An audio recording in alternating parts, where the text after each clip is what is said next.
আসসালামু আলাইকুম বন্ধুরা, আপনারা কেমন আছেন? আমি আলহামদুলিল্লাহ। আমি আজকে এই পানি কচু পাক করব। আপনারা কে কে এই কচুটা পছন্দ করেন আমাকে কমেন্ট করে জানিয়ে দেবেন। আমি পছন্দ করি না, আমার হাজব্যান্ড পছন্দ করে, সে আনলো, তাকে রান্না করে দেব, তারপর কিছু খাবো। দেখেন আমার সাথে থাকেন, আমি কচুটা রান্না করি। কচুটা আমি সিদ্ধ দিলাম, কিন্তু আমার এত হাত চুলকাচ্ছে এই কচুটা। আমার হাজব্যান্ড এই কচুটা খুব পছন্দ করে, যার জন্য আমি এটা রান্না করি। আমিও খাই অল্প, বেশি না। বন্ধুরা, আমি এখন চিংড়ি মাছ দিয়ে কচু পাক করব।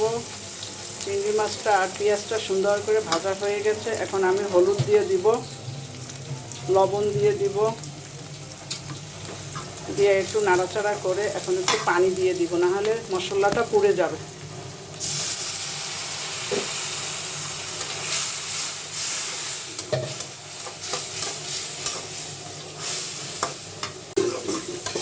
মশলাটা কষানো হয়ে গেছে, এখন আমি কচুটা ভিতরে দিয়ে দিব। অনেক হাত চুলকাইছে আমার, খেতে গেলে কেমন হয় জানি না। আমার হাজব্যান্ড পছন্দ করে, আনে, যার জন্য একটু রান্না তো করতেই হয়, বেচারা খাবে। এবার আমি কচুটা দিয়ে দিলাম, এখন সুন্দর করে নাড়িয়ে নেব।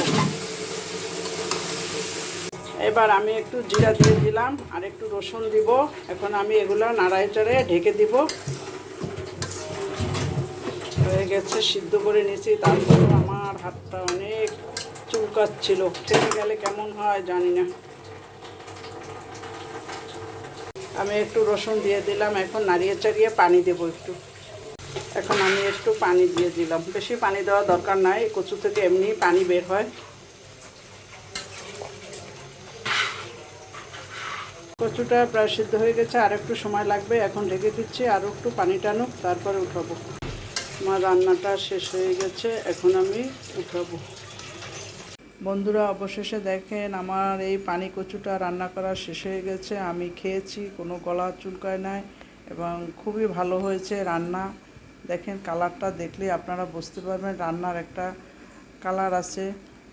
যে কোনো সবজি বলেন, মাছের বলেন, এর একটা কালার আছে। দেখেন কত সুন্দর হয়েছে।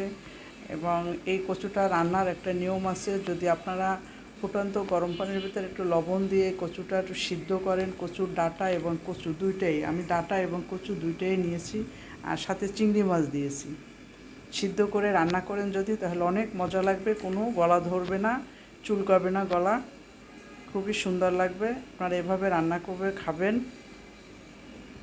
এভাবে রান্না করে খেলে দেখবেন বা কচুটা খেতে ইচ্ছা করবে। এর ভিতরে অনেক আয়রন আছে কচুর ভিতরে।